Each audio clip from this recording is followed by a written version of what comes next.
العالمين.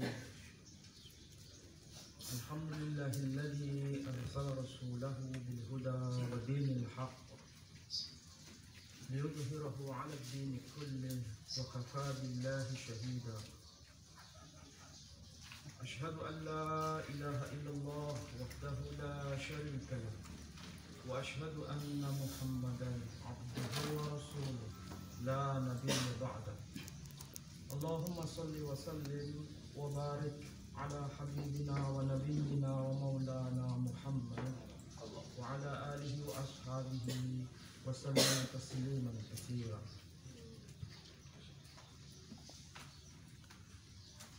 Saudara-saudara yang berbahagia, para kiai, para asatidz, para santri, dan tokoh-tokoh nasional yang bergabung di tempat ini, juga tokoh-tokoh agama yang baru hadir sekarang adalah dari tokoh agama Buddha.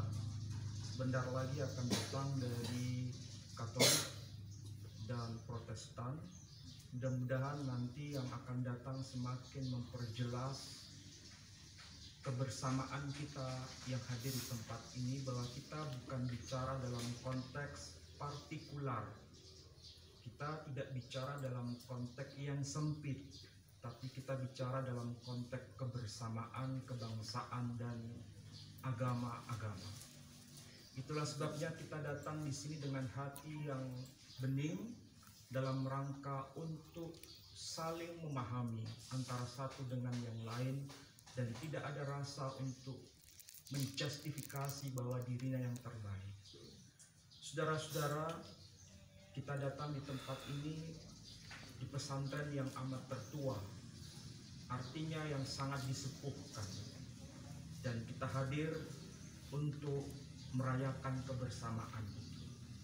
Saudara-saudara, sebelum saya memulai kajian kita dalam konteks keagamaan dan kebangsaan, ini penting karena Indonesia ini dibangun oleh dua pilar penting.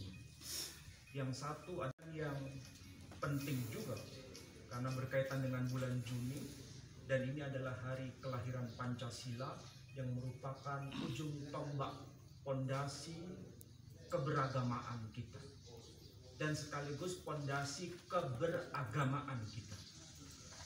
Saudara-saudara, dalam agama-agama ada kebinekaan. Ada Buddha, ada Hindu, ada Kristen, ada Islam, ada Katolik, ada Protestan. Di Buddha sendiri pun mengenal adanya kebinekaan. Ada Buddha Maitreya, ada Buddha Mahayana, ada Buddha Hinayana. Theravada. Dalam Hindu juga ada keberagamaan, ada keberagaman. Ada Hindu aliran Shiva, ada Hindu aliran Vaishnava, dan lain-lain. Ada aliran Hari Krishna. Dalam Islam juga ada keberagaman. Ada NU, ada Muhammadiyah, ada madhab Syafi'i, ada madhab Maliki, ada madhab Hanafi, dan macam-macam. Artinya kalau kita mulai mengenal adanya macam-macam atau keberagaman ini, berarti kita disadarkan untuk saling memahami satu dengan yang lain. Dan itu kita harus merujuk pada apa yang nanti saya sampaikan menjadi landasan cara berpikir kita. Saudara-saudara, dalam Al-Quran itu ada ayat yang cukup menarik. Dalam Al-Quran itu ada ayat yang kita sering hafal ayat itu. Yakni dalam surah Al-Baqarah, ayat itu berbunyi, wa idh yarfa'u Ibrahimul qawa'ida minal baiti wa Ismail Rabbana taqabbal minna innaka antas sami'ul alim. Di awal ayat itu ada kata kunci. Bunyi ayat itu, kata kuncinya adalah id. Dalam Al-Quran hurufnya sama, tapi kalau tanda bacanya berbeda, itu maknanya bisa berbeda. Dalam Al-Quran huruf alif, dal bisa dibaca il, bisa dibaca ila. Tapi kalau dibaca il, itu maknanya berkaitan dengan peristiwa il di masa yang amat lampau. Tapi kalau dibaca ila, itu berkaitan peristiwa yang akan terjadi di masa depan. Jadi il dan ila menunjukkan masa yang berbeda. Il, masa lampau. Ila, masa yang akan datang. Ayat itu mengatakan wa idh yarfa'u Ibrahimul qawa'id. Dan ingatlah tatkala peristiwa ini telah terjadi di masa lampau. Apa yang telah terjadi di masa lampau tatkala Ibrahim membangun fondasi rumah Allah. Jadi ini mengajarkan kepada kita untuk kembali ke kesepuhan, kembali ke peristiwa apa yang telah terjadi di masa lampau itu, kembali apa yang dulu pernah dilakukan. Dalam konteks ayat ini bicara mengenai Ibrahim. Jadi Ibrahim dalam agama Kristen itu disebut sebagai patriarch. Patriarch itu artinya bapa. Kalau kita menyebutnya bapak, atau dalam bahasa orang Katolik juga menyebutnya pater. Pater itu artinya bapak, orang yang disepuhkan, orang yang dijadikan model di masa lampau. Makanya ayat itu secara tegas wa idh yarfa'u Ibrahim, dan ingatlah tatkala atau ketika Ibrahim. Ada apa yang telah dilakukan itu? Tatkala membangun fondasi rumah Allah Subhanahu wa Ta'ala. Nah, saudara-saudara, berkaitan dengan figur yang bernama Ibrahim, ini saudara kita dari kalangan Hindu belum datang. Kalau beliau datang akan menjadi saksi ahli. Kenapa jadi saksi ahli? Apa yang saya katakan itu bukan sekedar dongeng, tapi merupakan fakta yang tertulis dalam kitab suci saudara kita kaum Hindu. Kita menyebutnya Ibrahim dalam Quran. Orang Hindu menyebutnya Abhiram. Orang Nasrani menyebutnya Abram. Jadi Abram, Abhiram, Abraham, Ibrahim menunjuk pada orang yang sama. Berarti kita diajarkan untuk melihat sosok yang sama dalam cara pembahasaan yang berbeda. Sekali lagi, kita diajarkan untuk melihat sepuh yang sama, tokoh yang sama, tokoh yang disepuhkan yang sama, tapi dengan cara pembahasaan yang berbeda. Ini penting. Kenapa? Dengan cara seperti itu kita bisa saling menghargai satu dengan yang lain. Berbeda, tentu saja itu perbedaan. Tetapi bukan berarti kita tidak bersama-sama. Agama-agama tidak bisa disama-samakan. Hindu tidak sama dengan Buddha, Islam tidak sama dengan Nasrani, Islam tidak sama dengan agama yang lain. Iya, tetapi bukan berarti kita tidak bisa bersama-sama. Dalam segala hal, terutama dalam aspek moral dan cita-cita keilahian, itu semua tertoleh dalam Al-Quran. Bahkan kalau saya, mohon maaf, di sini ada saudara kita kaum Buddha, ternyata istilah Buddha atau Budo itu tercantum dalam kitab Hindu. Sekali lagi, istilah Buddha atau Budo tercantum dalam kitab Hindu. Dalam kitab apa itu? Nah, saudara kita dalam Hindu, yang Hindu belum datang. Seandainya datang, nanti akan menjadi saksi ahli. Apa yang tercantum di dalamnya? Tertulis tata kalau sampravati samohaya suradwisam Budo nam jana suta. Nah, Budo nam jana suta kikati subavisyati. Kalau diterjemahkan secara dasar, fundamental, tatkala kejahatan atau ketidakbenaran itu merajalela, maka sang Buddha, Budo nam jana, maka sang Buddha yang lahir di wilayah Jenana, di wilayah India, yang dimaksud Siddhartha Buddha Gautama, hanya disebut Buddha saja, Budo nam jana suta kikate subavisyati. Dia akan menyelesaikan persoalan-persoalan yang menjadi beban bagi manusia. Jadi orang Hindu pun tahu bahwa istilah Buddha tercantum dalam kitab Hindu. Tetapi bukan berarti menyamakan antara Hindu dengan Buddha. Ada saling penghargaan dalam konteks ini, bicara mengenai tradisi besar Arya, Hindu dan Buddha. Di Indonesia ini ada dua tradisi besar. Tradisi besar apa? Tradisi besar budaya Arya dan tradisi besar budaya Timur Tengah. Kalau yang budaya Arya, tradisinya itu merujuk pada agama Hindu, agama Buddha. Ada agama Jain, kayaknya kecil sekali di Indonesia. Kebanyakan mayoritas Hindu dan Buddha. Tapi kalau tradisi besar Timur Tengah itu dua agama besar, yakni apa? Islam dan Kristen, baik yang Katolik, Protestan maupun yang Ortodoks. Ini ada di sini di Indonesia. Jadi cermin dunia ini di Indonesia. Cermin dunia yang macam-macam kebinekaan itu di Indonesia. Makanya kalau Indonesia punya dasar falsafah negara Bhinneka Tunggal Ika, itu bukan sesuatu yang aneh. Karena itulah jati diri kita, keberagamaan. Belum lagi bicara pesantren, macam-macam pesantren.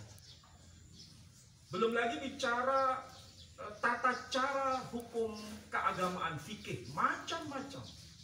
Jadi saudara-saudara, kalau kita mulai menyadari bahwa keberagaman itu suatu keniscayaan dalam kehidupan kita, kita bisa memahami bahwa itulah yang memang diajarkan dalam Quran. Kembali pada persoalan yang ayat tadi saya baca.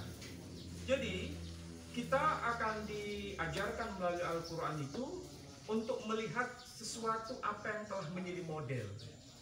Makanya ayat itu dibuka dengan ungkapan wa id yarfa'u Ibrahimul qawa'ida minal baiti wa Ismail. Jadi dia membangun pondasi rumah Allah bersama sang putra yang bernama Ismail. Kemudian Rabbana taqabbal minna innaka antas samiul alim. Ya Rabb, terimalah apa yang sudah kami lakukan ini. Sungguhnya Engkau Maha mendengar, Maha mengetahui dan Maha mendengar. Saudara-saudara, kalau kita sudah tahu modelnya begini, dan berarti itu adalah sesuatu yang bisa menjadi harapan untuk menjadi penyatuan. Penyatuan bukan berarti dalam pengertian melebur satu dengan yang lain, tidak. Penyatuan itu berarti bersama-sama. Ibarat satu rumah ada macam-macam kamar. Indonesia ini satu rumah kebangsaan kita. Kita nggak mungkin ada yang ingin di antara kita rumah kebangsaan kita roboh, tidak mungkin. Siapapun kita, agama apapun kita yang tinggal di Indonesia ini tidak menginginkan rumah kebangsaan kita itu roboh. Kita ingin rumah kebangsaan kita itu utuh, indah, dan menarik setiap orang yang memandangnya. Tetapi di rumah itu tidak hanya ada satu kamar, ada banyak kamar. Kamar satu dengan kamar yang lain pasti berbeda. Tidak mungkin kita menyamakan antara kamar yang satu dengan kamar yang lain. Kamar itu bisa dimaksudkan agama-agama, bisa dimaksudkan madhab-madhab, bisa dimaksudkan pesantren-pesantren, dan macam-macam.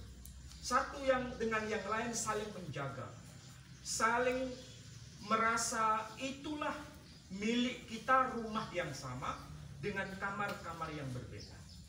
Kalau kamar itu dimaksudkan sebagai eksistensi agama-agama, maka agama Hindu, agama Buddha, agama Kristen, agama Islam bisa saling merasa bahwa inilah jati diri yang berbeda di antara kita, kamar kita berbeda, tapi ingat kita hidup di payung kebangsaan yang sama, Indonesia ini. Dengan cara seperti itu, kita akan menampilkan agama ini dalam agama, kalau bahasa Quran, rahmatan lil alamin.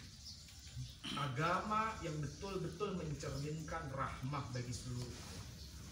Sehingga tidak ada yang namanya kolonialisasi agama, tidak ada yang namanya merasa paling super di antara yang lain. Dengan cara seperti itu kita bisa melihat tokoh yang diwakilkan Al-Quran adalah Ibrahim. Coba kalau kita tanya, mungkin Pak Bapak bahasanya agak susah karena bahasa Sanskrit. Jadi beliau ini salah satu pribadi yang mewakili agama Buddha. Agama Buddha itu pakai bahasa Sanskrit dan bahasa Pali. Kalau menyebut benar itu Dhamma. Tapi kalau Hindu, saudara kita Hindu tidak menyebut Dhamma, tapi menyebut Dharma. Jadi antara Dharma dan Dhamma, cara melafalkan berbeda, cara membahasakan berbeda. Tapi ingat bahwa itu yang dimaksud adalah kebenaran. Cara membahasakan. Nah ini yang harus kita pahami. Nah memang bahasa saya mungkin agak abstrak, tapi kalau saya bicara dalam konteks ini mungkin bisa dipahami dalam arti yang lebih dalam. Kalau istilah Dhamma, Dharma itu kan hanya soal kulit. Tapi isinya, maksudnya apa? Kebenaran. Berarti itu adalah sesuatu yang nilainya sangat-sangat tinggi. Dan itu pasti kita tahu. Kalau bicara kebenaran yang universal, salah satu contohnya, tidak ada agama yang mengatakan bahwa mencuri itu boleh. Agama apa yang mengajarkan mencuri itu boleh? Tidak ada. Agama apa yang mengajarkan korupsi itu boleh? Agama apa yang mengajarkan korupsi waktu itu boleh? Tidak ada. Artinya kalau kita diikat oleh nilai, makna, tentu saja kita akan memahami betapa agung agama. Agama Islam, apalagi yang mayoritas ada di sini, harus lebih memahami makna itu. Sekali lagi saudara-saudara, nah dalam Al-Quran diajarkan keberagaman atau kebinekaan. Dan sekali lagi kita harus melihat pada aspek yang nilai-nilai luhur tadi yang telah diingatkan kembali dalam Quran diwakilkan oleh Abraham tadi. Nah di Al-Quran itu menarik. Menariknya apa? Tidak bicara hanya dalam konteks keislaman saja, tapi dalam konteks relasi Islam dengan yang non-Muslim. Nah disinilah kita harus menghadirkan rasa keagamaan itu dengan yang sebenarnya. Saya mohon maaf, saya tidak bermaksud untuk menggurui, tapi saya hanya bermaksud untuk membuka wawasan kebersamaan itu supaya kita bisa menakar, memilih dan memilah mana yang bisa kita ajarkan kepada yang lain, mana yang bisa kita teruskan dan ditradisikan di antara kita. Nah, saudara-saudara, dalam konteks ayat yang lain juga dibicarakan ada pernyataan Ibrahim juga. Ibrahim itu diakui, distempel. Kenapa diakui dan distempel? Tentunya yang menstempel adalah dia menciptakan kita semua. Apa itu? Dia distempel dengan ungkapan Inna Ibrahima lahalimun awwahum munib. Di dalam ayat Quran kalau kita belajar mufradat, kata kunci halim itu tidak disematkan, tidak pernah dinisbatkan kepada siapapun kecuali kepada dua orang. Pertama kepada Ibrahim, ayat itu bicara Inna Ibrahima lahalimun awwahum munib, menunjukkan tiga karakter kunci pada pribadi Ibrahim. Dan yang kedua, halim dinisbatkan kepada sang putra yang tadi diajak membangun fondasi rumah Allah dan kita disuruh belajar mengenai kesepuhan tadi. Apa itu? Makna harfiahnya, halim ini mungkin agak kesulitan kalau kita tidak menghubungkan dengan ayat sebelumnya. Ayat apa itu? Ayat yang termaktub dalam surah As-Saffat. Doa Ibrahim itu dia berkata, Rabbi habli minas sholihin. Rabbi habli minas sholihin. Wahai ya Rabb, anugerahkan kepadaku anak yang soleh. Ini pelajaran untuk kita semua bahwa orientasi Ibrahim itu bukan orientasi investasi materialistik. bukan investasi duniawi, tapi yang dia minta adalah investasi akhirat. Kenapa dia minta investasi akhirat? Ayatnya jelas mengatakan, Rabbi habli minas sholihin. Ya Allah, anugerahkan kepadaku anak yang salih. Kita mungkin yang hadir di sini selama ini barangkali ini hanya tebak-tebakan saja. Barangkali kita ingin punya anak itu sekedar ingin punya anak sebab nanti kalau tua inginnya ada yang bisa kita jadikan sandaran. Itu berarti orientasinya investasi duniawi. Tapi Ibrahim tidak. Dia orientasinya investasi akhirat. Makanya dia minta bukan anak, bukan sekedar seorang putra, bukan sekedar keturunan, tapi keturunan yang saleh. Dia hanya minta keturunan yang saleh. Tapi kalimat keturunan yang saleh karena cerminannya adalah investasi akhirat, Allah melebihkannya. Apa yang dilebihkan? Jawaban Allah luar biasa. Jawaban Allah mengatakan, fabasyarnahu bigulamin halim. Maka kami berikan dia kabar gembira anak yang halim. Apa bedanya anak yang saleh dengan anak yang halim? Kalau istilah saleh dalam Al-Quran, kalau bahasa orang Surabaya, seabrek. Kalau bahasa sini apa? Kalau orang Surabaya mengatakan itu sangat banyak, kalau saleh itu banyak. Tapi kalau halim itu hanya 2 dalam Quran. Di situ bicara mengenai Ismail. Fabasyarnahu bihulamin halim. Maka kami berikan kabar gembira anak yang halim. Singkatnya, anak yang saleh belum tentu halim.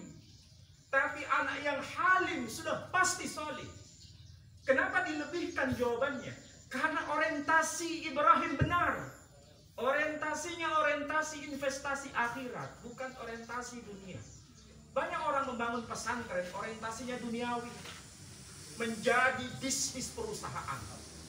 Banyak orang mendirikan pesantren, orientasinya untuk investasi materialistik.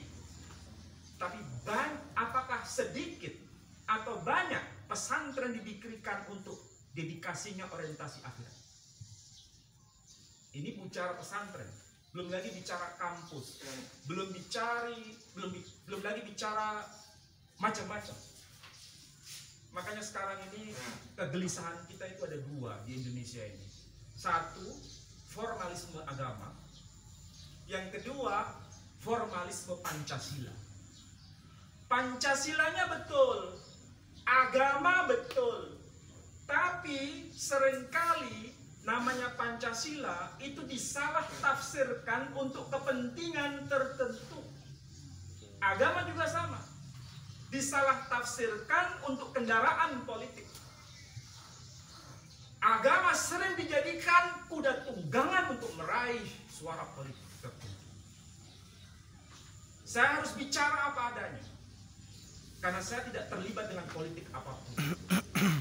Disinilah kita mulai disadarkan bahwa agama bukan untuk kepentingan menindas. Agama untuk membawa damai. Makanya dalam doa agama Buddha ada istilah sadu. Apa itu? Damai sejahtera. Damai sejahtera. Dalam Islam diajarkan salam. Apa itu salam? Damai sejahtera. Dalam agama Yahudi dan Nasrani diajarkan shalom alaikum, damai sejahtera bagi kalian semua, atau assalamualaikum kita. Itulah inti dari agama kita itu. Dan itulah inti dari agama-agama dengan bahasa yang berbeda. Nah, sudahkah kita memahami agama dalam konteks ketika kita mengingat waktu Bung Karno bicara di forum bangsa-bangsa United Nations waktu itu, dia bicara dengan kalimat yang sempurna di hadapan para pembesar bangsa-bangsa waktu itu dengan ungkapan apa? Pancasila. Disebutkan kata-kata itu, disebutkan butir-butirnya, 5 butir dengan bahasa yang sederhana sesuai dengan bahasa yang hadir waktu itu. Karena waktu itu tidak begitu akrab dengan istilah Pancasila, hanya diungkapkan 5 butir kata kunci yang inti. Apa itu? Pertama, dengan 5 sila itu, 1 ketuhanannya, kedua kemanusiaannya, tapi dalam bahasa Inggris. Waktu itu ketika bicara mengenai kemanusiaan, dia bicara humanity. Ketika bicara kerakyatan yang dipimpin oleh hikmat, kebijaksanaan, dan seterusnya itu, dia tidak menggunakan kalimat panjang, tapi menggunakan istilah democracy. Jadi itulah yang diutarakan oleh bapak bangsa kita. Membangun bangsa yang dilihat apa? Sepupnya. Sepupnya kita apa? Ya Bung Karno.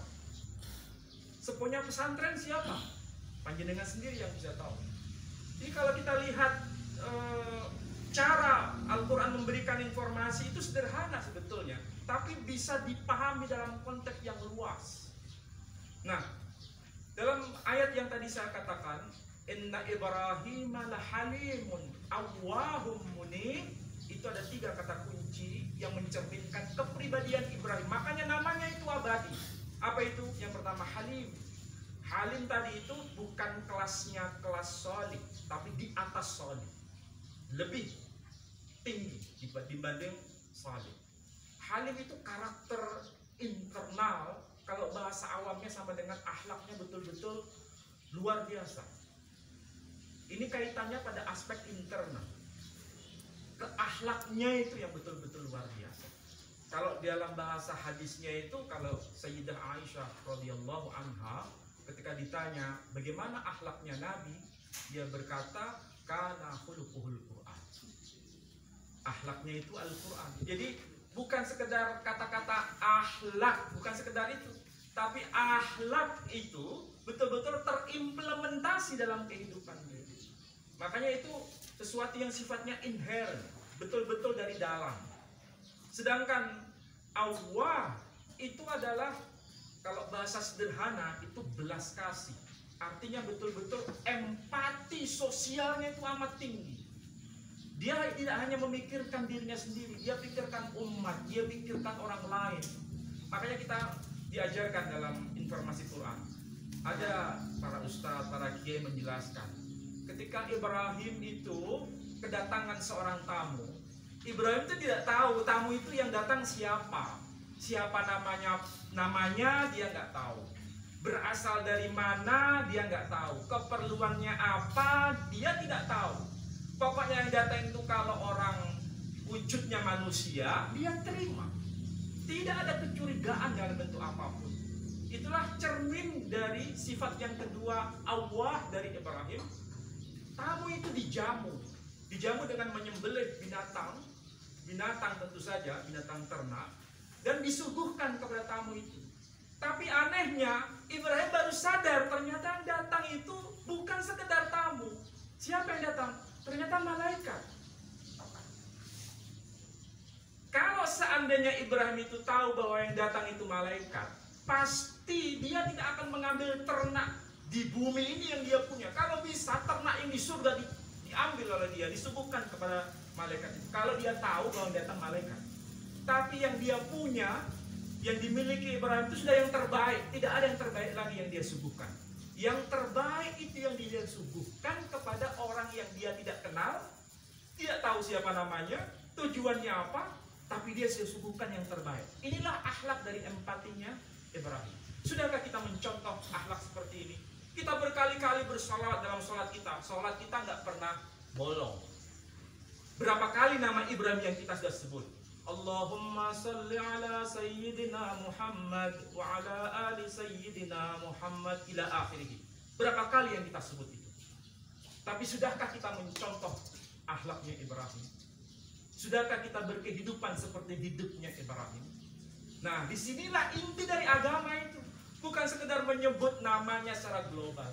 Orang kalau beribadah menyebut nama Buddha misalnya, tidak sekedar menyebut nama Buddha, bagaimana mencontoh pribadinya sang Buddha misalnya. Sang Buddha itu melihat orang yang, kalau nggak salah melihat orang yang mati waktu itu, yang mau dimakamkan. Dia ada rasa empati. Ada orang yang kelaparan kalau tidak keliru, dia juga ada rasa empati. Ini Buddha mengajarkan begitu. Ini Ibrahim yang saya bicara. memiliki empati seperti itu. Jadi kalau kita sudah paham mengenai agama, intinya di sana. Makanya banyak pesantren, banyak di Indonesia itu banyak pesantren. Tapi pesantren yang betul-betul pesantren itu ada atau tidak sekarang ini? Itu yang harus dipertanyakan. Tadi saya mengatakan banyak pesantren yang menjadi lahan bisnis. Siapa yang tidak tahu? Kalau bahasa saya menegur hati kita, menegur cara beragama kita, pasti telinga kita akan panas. Dan itulah yang dikritik oleh agama-agama. Coba bayangkan, ketika Hindu diturunkan di muka bumi, menurut agama Hindu, bahasa suci waktu itu yang dipakai adalah bahasa Sanskrit. Bahasa Sanskrit. Bahasa Pali, bahasa Prakrit waktu itu sangat direndahkan. Sangat direndahkan. Kitab suci Hindu waktu itu adalah tulisan-tulisan yang ditulis dalam bahasa suci bahasa Sanskrit. Orang sudah mulai merasa paling wah dalam hal itu. Kalau sudah menguasai bahasa Sanskrit akan diunggulkan, akan dihormati, dan macam-macam. Tapi ingat, ketika di dalam kitab Srimad Bhagavatam Purana yang tadi saya katakan, tata kalau sampravete samohaya suradikam budonam nam jana suta kikate subavisjati. Buddha ketika dia datang, dia tidak mau menggunakan bahasa Sanskrit yang sudah dijadikan stempel sebagai keunggulan seseorang. Dia pakai bahasa rendah, yakni bahasa apa itu? Bahasa Pali atau bahasa Prakrit. Makanya kalau kita tanya sama orang-orang Buddha, ini ada saksi hidupnya ini. Kitab suci Dhammapada itu dalam bahasa apa ditulis? Pasti menjawabnya dalam bahasa Pali atau Prakrit. Makanya tidak disebut Dharma, tapi disebut Dhamma. Ini sebagai alat protes sebetulnya. Ketika agama sudah melampaui batas tujuan-tujuan yang di luar kebenaran, maka di situ Tuhan akan bertindak. Apa yang direndahkan akan ditinggikan, apa yang ditinggikan akan direndahkan. Mungkin kita mendengar kata-kata ini agak sakit, tapi biarkan itu menjadi obat di antara kita.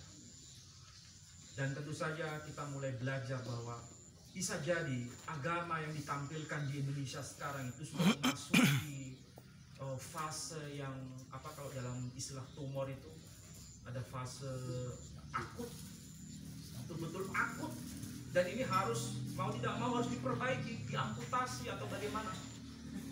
Dan agama-agama sekarang, maaf kalau saya harus bicara, memang sudah melampaui batas dari keinginan yang suci.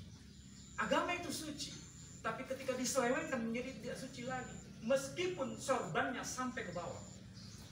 Jadi inilah yang harus kita prihatinkan sekarang. Dan saudara-saudara, makanya tidak salah ya, bila Ibrahim itu tidak hanya disebut dalam Al-Quran, tapi disebut dalam agama Hindu, disebut dalam agama Kristen, disebut dalam agama Yahudi. Agama-agama beda, tapi kenapa kok nama Ibrahim abadi? Kenapa bukan hanya Muslim saja yang berdoa menyebut nama Ibrahim, tapi tapi Yahudi menyebut dengan nama Abraham, Yahudi menyebut dengan nama Abraham setiap hari dalam doa mereka. Inilah salah satu cara Tuhan untuk menegur kita supaya kita betul-betul tahu ruh dari agama itu sekarang sudah melampaui batas yang betul-betul di luar nalar. Jadi bisa jadi kita melihat orang itu sepertinya tidak punya daya. Kalau bahasa kita itu mungkin kita menganggap diremehkan orang. Ya, kita hanya tahu kulitnya. Tapi kalau kita tahu dalamannya, mungkin kita akan terkejut. Sekarang banyak orang menampilkan agama dengan jubah yang sangat mewah. Jubah agama itu macam-macam. Dalam arti bukan jubah agama secara fisik ya. Tampilannya itu membuat orang terkesima. Tampilannya itu membuat orang terkesima. Itu banyak orang sekarang terjebak di sini. Kalau Kalau kita tidak punya hati yang bening, kita akan terkecoh. Kita susah membedakan. Bahkan kita belajar juga ya melalui Al-Quran ini. Ini menarik pelajaran Quran. Tadi saya katakan, Rabbi habli minas sholihin. Ya Rabb, ya Tuhanku, anugerahkan kepadaku anak yang saleh. Kemudian Allah menjawab, fabasyarnahu bigulamin halim. Maka kami berikan kabar gembira kepada Ibrahim, anak yang halim. Ini jawaban Allah melebihkan dari permohonan karena orientasinya benar. Apakah terbukti? Ternyata jawaban dalam Quran, iya, betul-betul terbukti. Dan anak itu betul-betul halim. Buktinya apa? Ketika Ibrahim berkata, falamma balagha ma'hu sa'ya qala ya bunayya inni ara fil manam. Allah menggunakan ungkapan ya bunayya. Apa itu ya bunayya? Wahai anakku yang amat aku cintai. Tidak mengatakan ya ibni, tidak mengatakan wahai anakku, tapi wahai anakku yang amat aku cintai. Beda. Jadi itulah cara penyebutan relasi antara Ibrahim dan Ismail segitunya. Singkatnya ayat itu menisbatkan bahwa yang dikorbankan itu Ismail. Tapi karena ada kecemburuan, ada rasa sesuatu yang menjadi penyakit, dan penyakit itu bahaya. Maka yang Ismail diganti dengan Ishak. Yang dikorbankan bukan Ismail, tapi dikorbankan Ishak. Kenapa kok bisa diganti? Karena dia ada kebencian. Kalau agama sudah ada kebencian, maka sesuatu yang benar akan diputar. Dan ini pelajaran untuk kita. Maka saudara-saudara, kita harus waspada. Quran itu memberikan pelajaran luar biasa. Tapi saudara-saudara, dalam realitas dunia ini, kan dari Ibrahim itu ada dua anak yang dilahirkan. Alhamdulillahilladzi wahabali alal kibari Ismail wa Ishaq. Alhamdulillah, segala puji bagi Allah yang telah menganugerahkan kepadaku di masa aku tua dengan kelahiran Ismail dan Ishaq. Ishaq itu anaknya Ibrahim, Ismail itu anaknya Ibrahim. Tapi ada Bani Ismail, ada Bani Ishaq. Sama-sama Bani Ismail keturunan Ibrahim, Bani Ishaq keturunan Ibrahim. Saya ulangi, Bani Ismail keturunan Ibrahim, Bani Ishaq keturunan Ibrahim. Sama, tapi nanti pada akhirnya ini akan terjadi pemilahan dan pemilihan. Disitulah kita semakin bisa belajar kenapa yang satu mengklaim yang disembelih Ismail, yang satu mengklaim yang disembelih adalah Ishak. Karena ada rasa apa tadi? Bibit penyakit yang ada, maka diganti. Tapi meskipun demikian, bukan berarti dari Bani Ishak itu jelek semua, enggak. Ada yang baik. Dari Bani Ismail apakah bagus semua? Ada yang jelek. Jadi bukan berarti ini generalisasi, tidak. Tapi kita belajar dalam Quran. Bani Ismail itu ya keturunan Ibrahim, Bani Ishak keturunan Ibrahim. Tapi dalam garis keturunan dari Ismail itu ada orang-orang yang tidak benar. Ishak juga dari keturunannya ada yang tidak benar juga ada. Tetapi kita bisa nyambung karena saya coba untuk memahami dalam konteks agama-agama yang juga menarik.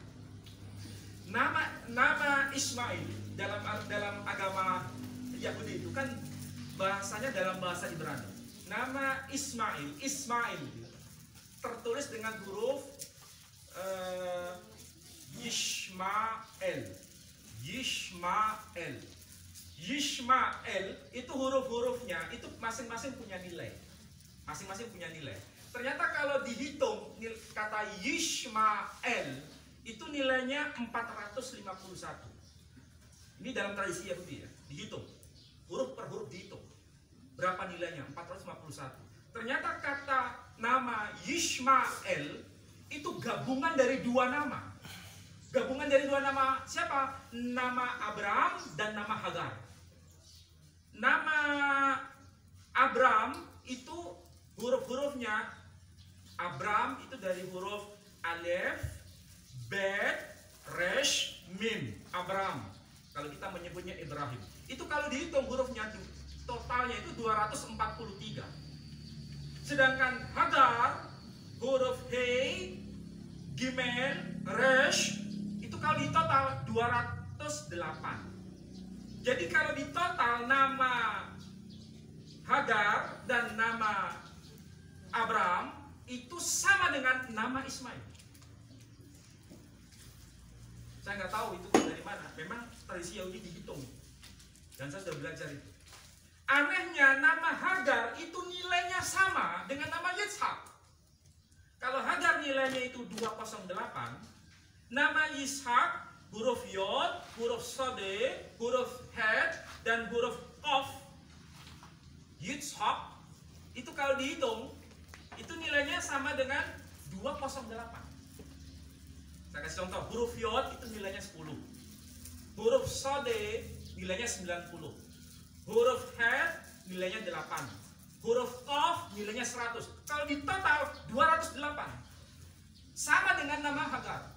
Jadi nama Hagar dan nama Ishak itu tidak bisa dipisah. Itu akan menyatu.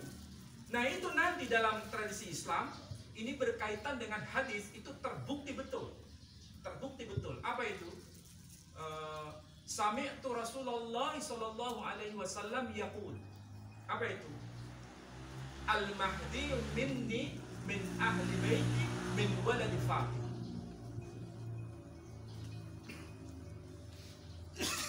Nanti penjelasannya lebih panjang, kalau di forum ini tidak selesai. Ini pembahasannya khusus. Karena nanti Al-Mahdi itu campuran darahnya itu dari Hagar dan dari Yitzhak. Dari keturunan Ismail dan dari Yitzhak. Nyampur jadi satu. Karena nilainya sama. Jadi saudara-saudara ini memang kalau kita bahas lintas-lintas ini, lintas-lintas memang tidak gampang dan membutuhkan energi dan membutuhkan kesabaran dan membutuhkan untuk tidak merasa paling benar sendiri. Ini tidak gampang mengasah jiwa seperti itu, tidak gampang. Makanya sekarang ini saya kalau melihat saudara-saudara yang berbeda gitu ya, saya tidak merasa apa istilahnya aku paling benar di Winda, enggak begitu. Jadi ada empati terhadap yang lain. Dan memang dalam agama di Islam itu kan ada agama-agama sebelum Islam itu kan asalnya diturunkan dari Tuhan yang satu. Asalnya. Jadi kalau saya ditanya, apakah Hindu itu agama yang betul dari Allah? Kalau saya ditanya begitu, saya akan jawab, iya dari Allah. Apakah agama Buddha itu dari Allah? Kalau saya ditanya begitu, iya dari Allah. Asalnya dari Allah. Kalau misalnya ada perbedaan dengan kita, itu karena proses sejarah. Jadi, tidak ada agama yang diturunkan dari Tuhan yang berbeda. Kalau ada keyakinan bahwa agama diturunkan dari Tuhan yang berbeda, berarti kita sudah masuk kemusyrikan terselubung. Pengakuan adanya Tuhan selain Allah. Dan ini dasar sebetulnya. Jadi agama-agama berbeda itu ya karena proses sejarah. Islam datang sebagai yang paling final karena berkaitan dengan khataman nabiyyin Muhammad sallallahu alaihi wasallam. Itu kalau dalam Islam. Jadi kita melihat beda-beda itu ya kita legowo kalau bahasa Jawa. Kalau bahasa Maduranya apa legowo itu? Lega ya. Lega. Oh lega. Kocan lega. Jadi kita akan merasa bahwa kita duduk di sini berbeda. Kita dari elemen-elemen yang bermacam-macam. Kita berasal dari tempat-tempat yang berbeda. Tapi kita berangkat dari tujuan yang sama. Apa itu tujuan yang sama? Bahwa kita membangun rumah yang satu itu. Rumah apa itu? Rumah kebangsaan ini. Jangan sampai ada sesuatu yang jelek di rumah kita. Bangunan kita harus disempurnakan sebaik mungkin. Ada yang tembok-tembok yang rusak harus kita perbaiki bersama. Ada atap yang bocor harus kita baiki bersama. Tapi jangan sampai kita nyelonong ke kamar yang lain tanpa permisi. Nah, itu tidak boleh. Itu etika. Coba kalau kita di rumah, kita punya kamar pribadi dengan istri kita. Tiba-tiba ada orang lain masuk ke situ. Kira-kira itu berakhlak ataukah tidak? Tidak berakhlak. Maka kita harus satu pemahaman bahwa kita berada dalam satu rumah yang sama, tapi ruang-ruang kamar kita berbeda, dan kita harus saling menjaga satu dengan yang lain. Dengan cara seperti itu, agama ini ditampilkan bukan sekedar membaca Quran, tapi memaknai Quran. Makanya sekarang ini sebagai penutup, saya sudah mencoba untuk mensosialisasi di Surabaya, terutama untuk kalangan mahasiswa-mahasiswa itu. Dan ada anak-anak pesantren juga mulai membaca sesuatu yang tidak biasa. Kalau membaca Quran sudah biasa, membaca kitab-kitab tafsir sudah biasa. Tapi kalau seorang mahasiswa muslim membaca kitab Dhammapada, itu bagi yang nggak paham, untuk apa kamu belajar gitu? Kan begitu. Untuk apa kamu baca itu? Memang dapat pahala. Itu membaca bukan sekedar dapat pahala, tapi mendapatkan ilmu. Karena ilmu itu dari manapun datangnya. Dan kita akan dipertemukan kalau ada klik di antara bacaan-bacaan itu. Makanya saudara-saudara, kita akan menemukan keanekaragaman ini memang di Indonesia kekhasannya. Jadi sekali lagi ini harus dipahami. Dan sekali lagi yang terakhir, dengan adanya kita hadir di sini, coba kita untuk merenungkan kembali. Barangkali cara beragama kita ini harus direnungkan ulang. Ada sesuatu yang salah tidak dalam cara kita beragama? Makanya kadang-kadang saya juga agak ngelus dodo kalau bahasa Surabayanya. Aneh bila ada seorang NU dengan seorang Muhammadiyah, gara-gara soal kunut dia bertengkar. Tapi ketika saya belajar di Maroko, ketika saya ada di sana, saya semakin banyak pemahaman bahwa perbedaan itu niscaya. Perbedaan itu ada. Tetapi betul-betul saling menghargai satu dengan yang lain. Contoh sederhana, kalau orang di Maroko itu kalau ambil air wudhu, itu cuma satu ceduk. Tahu satu ceduk ya? Cuma segitu saja. Nah, kalau orang-orang Indonesia kuliah di sana, rata-rata yang baru datang itu kalau ambil wudhu, air wudhu, itu kurang dibuang cor, itu ditegur sama orang sana.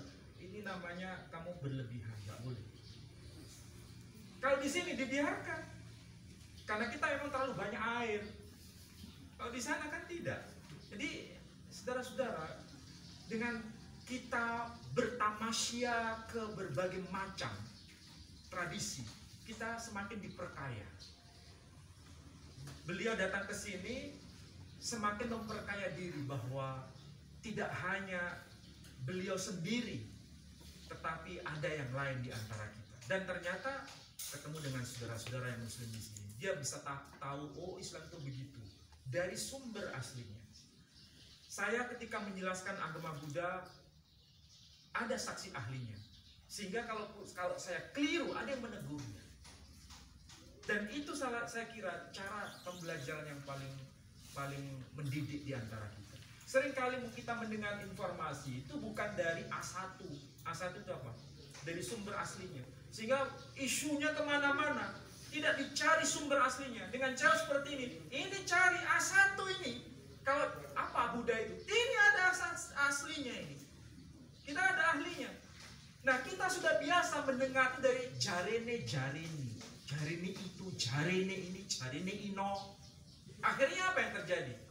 Sesuatu yang membuat kita semakin sibuk dengan kecurigaan, semakin sibuk dengan sesuatu yang tak punya nilai, tapi kalau dikonfirmasi, justru itu bertentangan dengan kebenaran.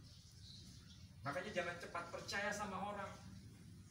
Makanya supaya panjenengan tidak cepat percaya sama saya, ini ada ahlinya, ada di sini. Jadi tinggal tanya sama beliau. Saya hanya gongnya saja.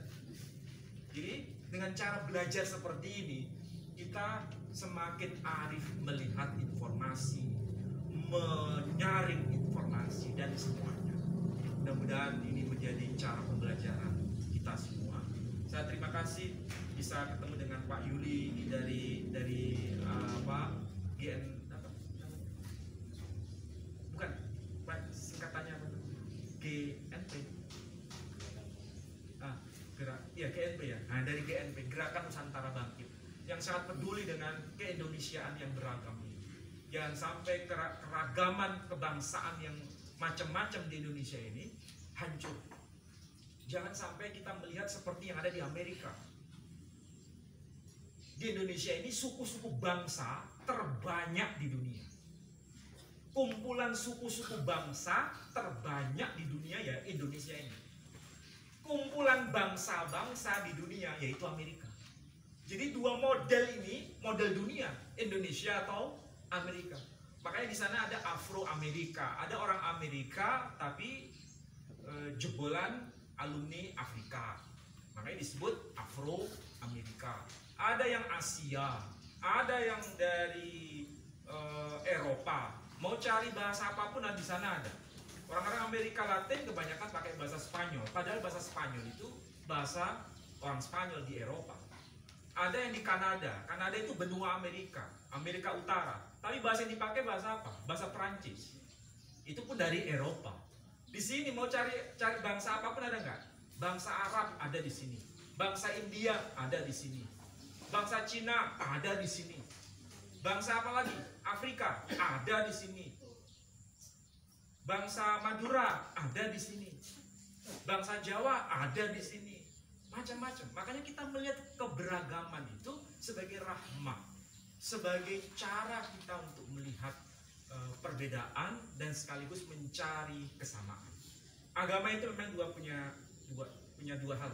Satu, unsur yang sifatnya itu esoterik dan eksoterik. Kalau bahasa awamnya itu ada kulit dan ada isi. Nah, kalau kita melihat agama itu dari kulit, kita akan terjebak, salah jalan.